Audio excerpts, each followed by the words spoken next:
What's happening, everybody? Welcome inside a quick hitter edition of the Tall Can Audio Podcast. Matt Robinson with you here one more time before hitting the road back to the city, back to the TCA studio.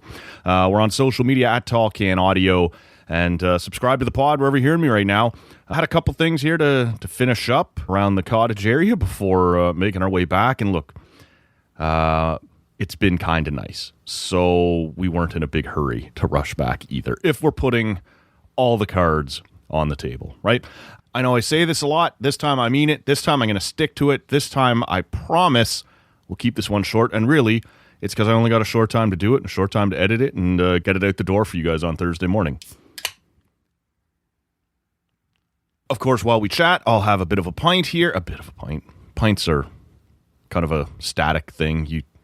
I guess you could have some of it and pour it out, but you know that's not what we do around here. As mentioned about 10, 11 days ago on the podcast when my buddy Miller joined Rob and I on the show, this is the Old Flame Brewing Company, not far from where we are right now down in Port Perry, Ontario. This is their red, and it is a Vienna lager. Let's just blow by it here because I have spent plenty of time talking about the brewery before. We don't need to beat it over the head too much more. And frankly, we probably will again later, right? I will be back here throughout the summer, no doubt, and there will be more Old Flame, a top 2 or 3 favorite brewery for me. Maybe the scarcity is what does it, right? Maybe the absence makes the heart grow fonder, it's not nearby too often, so when I get down here, I have to have it. We're going to blow through some things here quickly, but before we do, I will just acknowledge the elephant in the room. It's been pretty quiet around here this week. Like I said, I'm still here at the lake. We did have one sort of iron in the fire that was something that was going to be done remotely. Something came up for them, so we've just punted it, and this may or may not be it for the week, but like I said, once we get back to town, we'll get back on track. So stay tuned for that. Let's start with Game 1 of the Stanley Cup Final, and we're not going to do a show here after every game. There are enough people out there breaking it down, but I did want to check out Game 1 and just see what this matchup was going to look like. Part of the reason for that was just sort of that narrative story that came from the last series after Carolina had been off for 11 or 12 days. Montreal only off for about 3 days, and Montreal just jumped all over Carolina. And you could tell one team was rusty and one was still fired up. And even without the extended break that the Hurricanes had been on, we have seen this before when one team is off for 5 or 6 or 7 days and the other one just rolls right out of a Game 7 and into a Game 1. Sometimes they've just got it going a little better. This was obviously exacerbated, and I wanted to see what this Game 1 would look like when Vegas actually was the team that had slightly longer break. I think they finished up a week ago, Tuesday or Wednesday. Carolina didn't finish up until Friday. And, obviously we started up the series here on Tuesday. And I think the rest versus rust thing was going to be far less of a story. And sure enough, 35 seconds in, Nick Ehlers jumps out, scores right away, and gets the place fired up 35 seconds in. And look, you can never quite plan for a start that good, but certainly, you've got everything going at that point. The crowd's already going crazy. It's a Stanley Cup Final, and you're off and running. Before too long, it goes 2-0. Not long after that, there's kind of a wonky goal that Vegas scores to make it 2-1. And then I believe it was Stankoven, not too much after that gets a breakaway on Carter Hart, and he can't bury it. And that was sort of the point where you go, okay, I think this is going to be a real game and not a Carolina runaway, right? Like, if they get up 2-0 and then kind of this weird one goes in to make it 2-1, but they immediately come back and on the breakaway score to make it 3-1, they keep the momentum, the crowd stays fired up, and maybe there's a chance Vegas goes, well, this is probably just not our night, right? You can immediately deflate them again there. But when it stays 2-1, okay, like, here we go. This is going to be a game, and sure enough, it turned out to be a game, back and forth all the way through. I didn't think either goaltender was particularly good. I think you could make a case that Carter Hart was more clutch, certainly. Robbed Seth Jarvis there in the third period at one point in a huge moment. And look, let's just get this out of the way now because I don't want to do it on every episode. Those of you who have listened to this show for a long time know where I stand on Carter Hart and the other guys in the Hockey Canada thing from 2018. So let's just get it out of the way now. Not a fan, right? But I can't, every time we talk about the game, say Carter Hart had a huge moment or Carter Hart made a huge save. He's also a piece of shit. I think Carter Hart is not a good person, right? Let's just establish that now and move forward. So I think at that point, Carter Hart does make a game-saving save, like I said, because in my mind, if it goes 3-1 on the breakaway, we probably are talking about a Carolina 1-0 series. There's no way to know that, right? You can't predict the way the rest of the game is going to go. But I think most of us have watched enough hockey to know that that was a moment to kind of burst any kind of thoughts for Vegas of, hey, we're right back in it. Yeah, fuck you. No, you're not. And they kind of squandered that opportunity. And look, breakaways, they're sort of a coin flip at this point. But that was an opportunity. But like I said, I don't think either goaltender was particularly good. Like Carter Hart's getting beat clean on his goals. And that doesn't really happen anymore in the NHL. And Freddie, I wonder about Freddie a little bit. And I'm not jumping off the bandwagon because at this point in my attempts to watch this series and find a rooting interest, I didn't like Vegas a long time ago. And they have done nothing recently to make me like them anymore. But I had no real love for Carolina. Like, what's there to get invested in? So I chose to hang my hat on Freddie Anderson. And when has that ever steered me wrong before? But it was interesting, right? Like, this is a guy who has battled injuries, who's been through some really serious stuff with his medical history, not just your typical hockey injuries. And like we've talked about, he kept getting these little breaks, these little rests, and he was staying healthy and he was playing well. You go, like, maybe this is the type of Stanley Cup playoff run that this guy needs, and maybe this is the perfect situation for him. A team that doesn't give up many shots, really solid in front of him, right? Like, maybe this is just everything coming together for Freddie, and it might yet be. But I do think we saw moments in the Montreal series where you're like, I'm not sure, right? Like, I think he was very good against Ottawa. Ottawa, we don't need to relitigate the whole playoffs, but Carolina has sort of done to everyone what we know Carolina does to everyone. Ottawa did manage to get some shots. I don't think they got to a point where they pushed Freddie over the edge at any point, but they got their opportunities and he stood tall. Philadelphia was a different series. I know there was some overtime in that as well, but that wasn't close. They were outclassed. And honestly, I think in anything but the goaltending competition, Montreal was outclassed by Carolina. But the goalies are a part of your team, and Dobush was fantastic. And there were moments where it looked like if Montreal could put some more pressure on Freddie, if they could find a flurry of shots, maybe he'd let one of those leaky ones in, and maybe he could get to his confidence a little bit. Maybe through that, you could get to the team's confidence a little bit, right? That maybe this guy, here we go again, isn't going to be there for us. But then Montreal's next shot would be like 47 minutes later in real time, and Freddie had pretty clearly recovered by then. Vegas is not going to give them those breaks, and I didn't think Freddie was all that good. And, he's given up 5 now in game 1. I obviously think you go back to Freddie for game 2, but if you have another one like that, and you find yourself down 2-0, I think for the first time in these playoffs, you're having the Bussy conversation. Do we have to do this? Do we have to go to the other guy? Now, look, if it's a 2-1 overtime game and he had no chance on it, obviously throw all this out the window. But Vegas has a chance to get to Carolina's goaltending in a way that nobody else has, and it's because of their skill up and down the lineup. It's because of the style they play. They are not going to be boxed out as easily as the Flyers or the Habs, we're sort of on the way through this. So that'll be one storyline to watch. Freddie was not the reason that they lost, but he did not help them get a win there. The other thing that was really clear coming out of game 1 for me was the top line at Carolina has to get going. I mentioned there a few minutes ago, Carter Hart, while I didn't think he was great in that game, made 1 or 2 really clutch saves. One of them was the breakaway on Stankoven in the first. One of them was robbing Seth Jarvis in the third. And that was really the only time that you really felt like Carolina got it going, right? Like really had some sustained pressure, not just in that game, But they haven't really got it going at all in these playoffs. And that's why we've been raving about how good Nick Ehlers has been on the third line. Why we've been raving about the Stankoven, Hall, Blake second line. And how terrific they've been for these guys.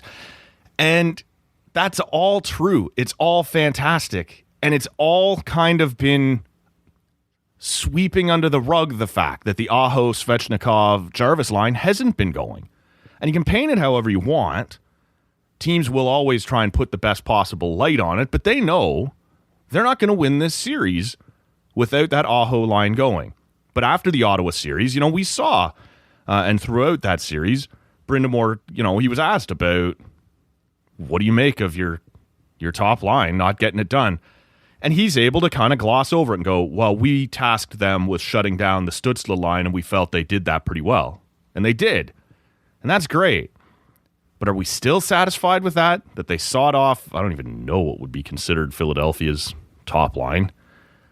And then they sawed off the Suzuki line, and they dummied the Suzuki line in terms of possession, in terms of all the fancies, right? We all saw how poorly that Suzuki line did in the conference final because Carolina smothers you so hard.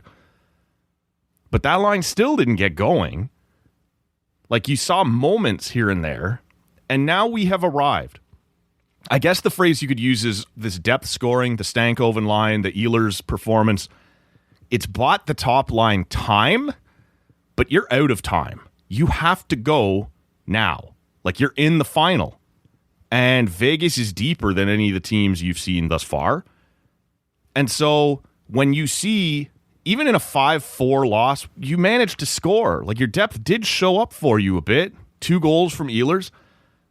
But you can't count on that Stankoven line to score every night and to carry you every night. And here we saw it on a night where those guys weren't able to get going and the top line isn't going. You got no shot. You will not beat Vegas now 4 out of 6 games if those guys aren't going. And so it's put up or shut up time for those guys. And look, it's only one game in the sense of the final, but this has been a bit of a story throughout the whole playoffs. And we've kind of painted it in a way that, hey, look how great the Carolina depth is. Hey, look how great that kind of thrown together second line is. That's fantastic. But the other side of that is we're noticing it and we're complimenting it and we're boosting it because the top line isn't going.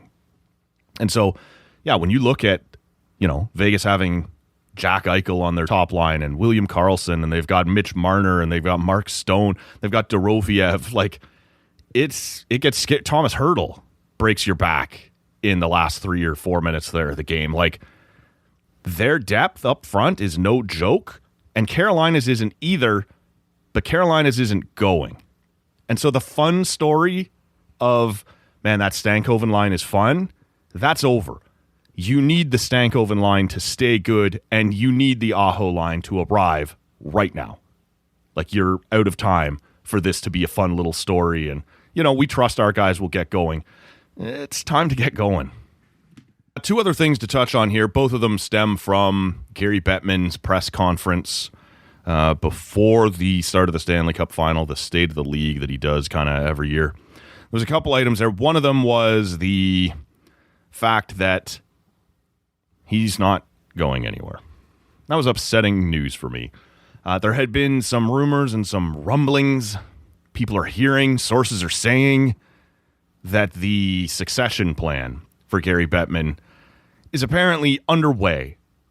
Whether or not that's Bill Daly, whether or not that would be an outside search, whatever it's going to look like, that they're having serious conversations about it, and Gary opens up the presser by saying, yeah, rumors of my demise and retirement are greatly exaggerated. Womp. Look, it is what it is. I don't know when or if this guy's ever going away. He's 74 years old now.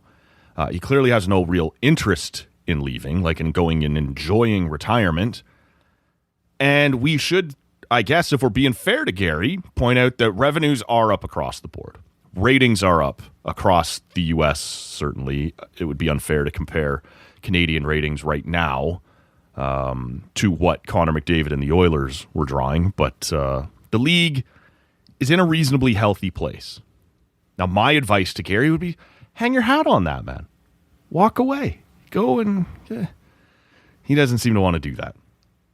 But it's not like I can sit here and say he's still out here doing a terrible job. I think he's doing terrible PR. I think there are things he is missing. I think the playoff format, chief amongst them, their desperation to somehow welcome Russia back into hockey. We'll get to that in a second. Like, there are things I don't like the job that Gary is doing on, but I can't sit here with a straight face and say it's way past time. The man has to go. The league is genuinely doing well right now. That being said, just on a personal level, I was hoping to hear that voice less in my future, and that doesn't appear to be in my immediate future. The other thing was the revamp of NHL All Star Weekend. And I guess I have to give them credit. I don't necessarily think this is going to be better, and we'll get into the specifics in a second. But this thing has been stale as shit for a while. And I guess not all shit is stale. There's fresh shit out there. But it's been bad for a long time. And they've tried a bunch of different formats. We'll try East versus West. We'll try North America versus the world. We'll try this mini 3-on-3 tournament that nobody gives a shit about. And they sort of stumbled last year. I don't want to be too negative on this. I don't want to be too critical of them. But I think they sort of stumbled into the Four Nations thing last year, being as good as it was. And then the praise that rained down upon them from the rest of the sports world, because it was coming in the middle of one of the worst NBA All Star weekends anyone can remember in terms of competitiveness, in terms of people giving a shit. All the same things that we have complained about around the NHL was happening to the NBA. And NBA media and NBA reporters and NBA teams and executives don't pay that close of attention to the NHL.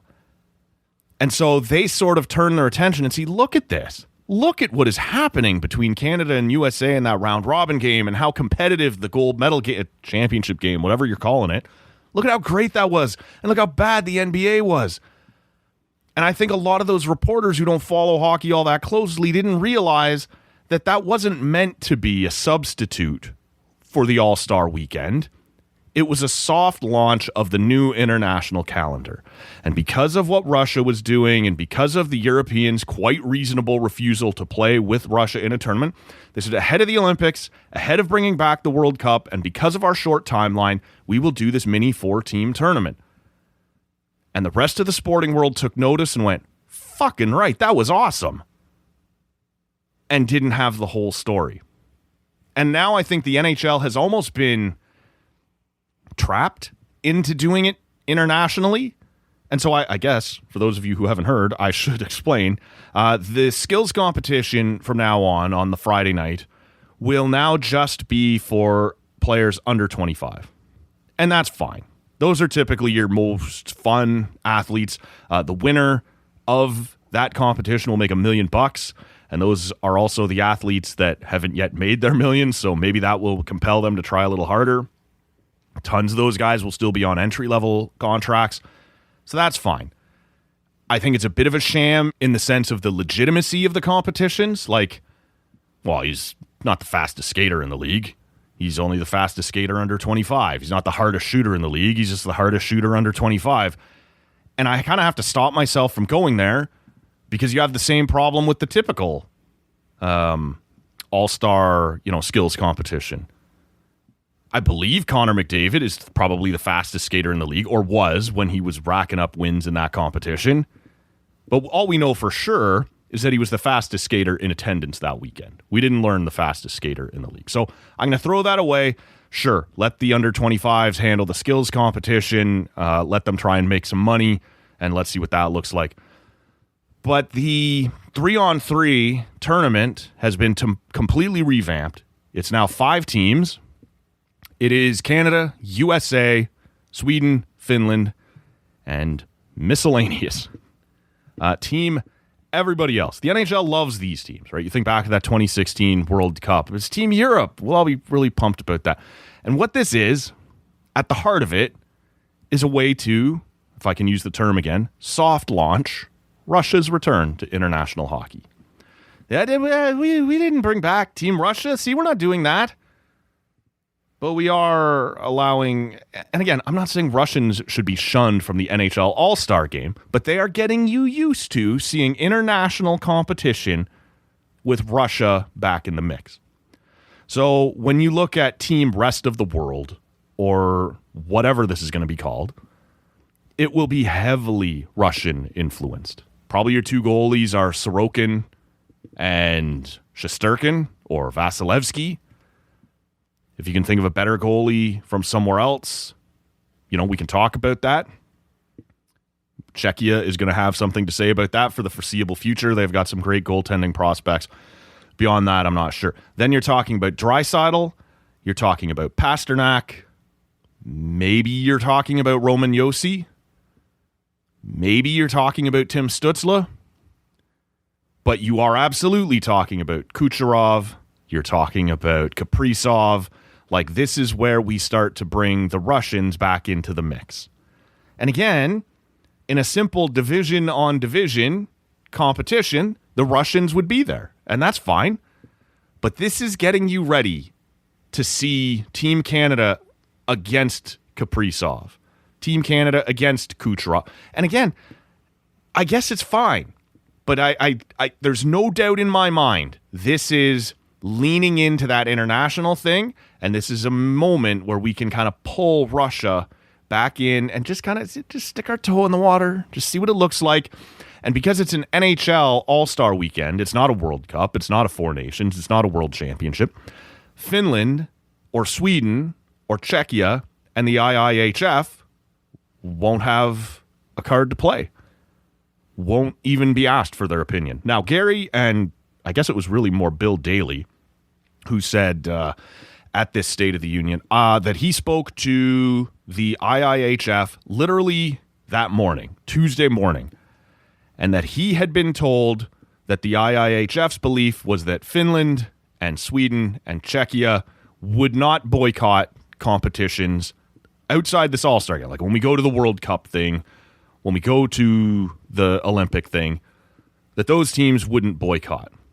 And those teams, Finland chief amongst them, right up front going, we didn't say that to anybody.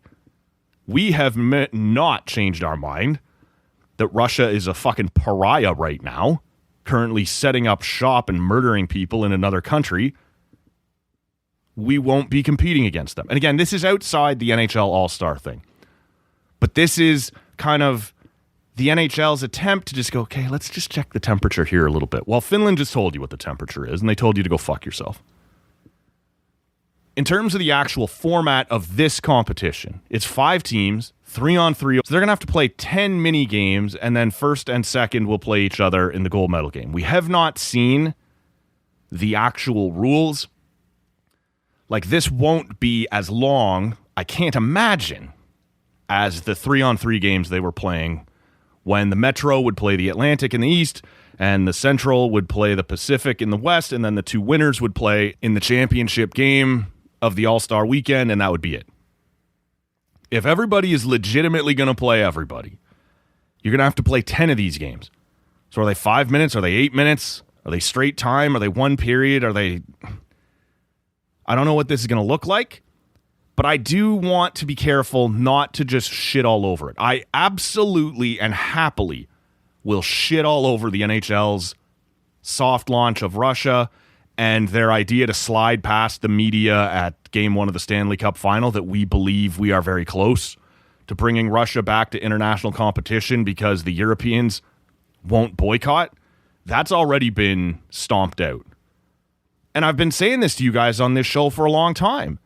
Every time this comes up, the NHL doesn't say anything along the lines of, we think what Russia is doing in Ukraine is deplorable, and until they get out, we will not welcome them back, and we will not send our athletes to the Olympics or against Russia or anything like that. They never, ever, ever take a stand, show a spine, anything like that. What they say is, well, we've been told by the Swedes and the Czechs and the Finns that they will not participate in competitions with Russia, and until that changes, there's not much we can do. They pass the buck as if the European nations and their objections are somehow unreasonable. Hey, we'd love to bring Russia back, but as long as the Euros are crying about it, there's nothing we can do. It's a deplorable fucking stance, but that's their stance. That's what they've said at every turn. So the fact that Bill Daley tried to paint this situation as we think the Europeans are softening on this, and then the Europeans stepping up and going, actually, no, shut up, is fascinating. I'm not sure why he thought that would work, but they can do it at the at this All Star Weekend. Now, again, we referenced Team Europe from 2016 World Cup. All Star Weekend is not a weekend you really like. I guess it doesn't matter if you're proud of the jersey you're wearing. Like, will the Kachucks and Jack Eichel and Austin Matthews on Team USA, or McDavid and McKinnon and Crosby and whatever else on Team Canada, are they getting jazzed up for an 8-minute 3-on-3 game against the Americans the same way they did at the Four Nations or at the Olympics? I doubt it, but I think there's more a chance of that happening than team leftovers gelling and getting fired up, right? Like, what is there to take pride in? What is there to give me an incentive to block a shot or really give her here? I don't think you'll see it out of any of these countries, but I do think the chances are higher on the other four teams than they are on, like I said, Team Miscellaneous. Like David Pasternak and Nikita Kucherov and Kaprizov and the two goalies I mentioned, they're Sorokin and Shesterkin or Vasilevsky, whatever they decide to do. These are all legitimate all-stars. They all belong at the event. But if the NHL is hoping to carry a little juice from the Four Nations into this, I think it's a tough sell. But I thought that about the Four Nations, and I was wrong. So I don't want to rip this event too bad for the format change, for trying something new, because this has been a disaster for a long time. Sure, keep spinning the wheel, keep seeing if you can land on something, and maybe it'll work. But I doubt it. But I'm more likely to watch it than I was had it just been another division on division, whatever else. And I would say if this was an attempt to soft launch Russia again, it has already failed. Russia can come back and play anytime they want, whenever they want, provided they've left Ukraine. That's it. That's the whole thing. Well, our Russian players get pretty upset that the league keeps disrespecting them and leaving them out of things. Yeah, that's something you take up with your own government, not something you take up with Bill Daley. Are you serious? So, a mixed bag, we'll call it. I like the fact they're trying something new. I hate the clear intent and message sending behind it. But we'll see what it looks like. And I'll be curious to see how long these little mini 3-on-3 games are, because, man, there's a lot of them to play. It's a lot to sit through. It's a lot of, a lot of people have started to be frustrated by the 3-on-3 in the regular season. I don't like the entry here, or a guy needs a change. You will figure eight back into our own zone, kind of try another breakout. I don't know how bad I want to watch however many hours of that on a Saturday. Like, if teams do decide to take this seriously and want to win because they're wearing a red sweater with a maple leaf on it, now strategy becomes more important than putting on a show. Who's going to coach these teams? Are we going to insist on Finnish and Swedish coaches, or is it just going to be the best available coaches, from each division will be given a country? I don't know what this is going to look like, but it's worth a shot. Speaking of coaching, last thing before I wrap up here, we saw John Cooper announced as the Jack Adams Coach of the Year winner on Wednesday. And I don't have a beef with it. He has been one of the very best coaches in the league for a very long time. I suppose my complaint would be that it feels like doing it now is the Lifetime Achievement Award. And even that is maybe overstating it, right? Like, maybe we know John Cooper deserves a Coach of the Year. He's never won it before. If you're going to do it, you do it in a year where there's no clear winner. You're just like, well, it's John Cooper's time. And I don't feel like this was that year. Like, there are other coaches out there outside the two that I'm going to mention who deserve to be in the conversation. But for me, both Dan Muse in Pittsburgh and Lindy Ruff in Buffalo deserve a lot of credit here. And either one of them, to me, probably would have got my vote this year ahead of John Cooper. But I think the thing we always hold against your Bednars in Colorado or your Coopers in Tampa is that, well, their teams are so good, anyone could coach them. And, you know, the coach of the year is almost always a team that comes out of nowhere that no one expects to be any good, and they suddenly are. Like the ones I just mentioned. Buffalo was dead and buried again at the end of November until they weren't and ended up winning the conference. And everyone at the beginning of this season, myself included, said Pittsburgh is the only team in the league trying to sell, trying to actively get worse, and they made the playoffs under a new head coach in Dan Muse. I don't know how I ranked those two between Muse and Ruff, but I would have ranked both of them ahead of John Cooper for this year. And that's not to say that this is necessarily just a Lifetime Achievement Award for John Cooper, because this is not the best Tampa team he's ever had. This was not a just open up the gate and let them go. He had to do work here. Played a significant portion of the year without Hedman as well. Brought Darren Radish along, right? Like, there was some challenges for this Tampa team. This Tampa team is not what it once was. And yet they hung in there all year long, coming down right to the last week of the season with the possibility of winning the division. They were in that mix. So, like, I don't think it's preposterous that John Cooper is getting it this year and that this is his worst coaching job ever and, you know, that it's only the Lifetime Achievement Award. I don't think that. I think this is fine, but I do think there were at least two better choices out there this year, and maybe John Cooper should have gotten it in a previous year. And now it's almost like we better get to it, like we better get it done before he steps away. So, I don't know. Like I said, I don't hate it. I just thought, for me, both Dan Muse or Lindy Ruff would have been better picks. I know people out there appreciate Marty St. Louis. I know people out there appreciate Travis Green. Like, there are other reasonable picks as well. But for me, it was sort of Dan Muse, Lindy Ruff, and then kind of John Cooper, and then Marty St. Louis, Travis Green, and kind of this other tier. And then like 28 other guys, and then 30 or 40 feet of shit, and then Craig Berube. But that's for a different day. That's probably not. Like, I don't actually have to talk much about Craig Berube anymore. Let's wrap it up here. Last one from the cottage. We're back on the road on Thursday morning, back into the studio. We'll get things back on track from there. Thanks for listening, everybody. My name is Matt Robinson. Hope you all are having a great week thus far. Give us a follow on social media at Tall Can Audio, and subscribe to the pod wherever you're hearing us right now. We'll catch you all on the next one.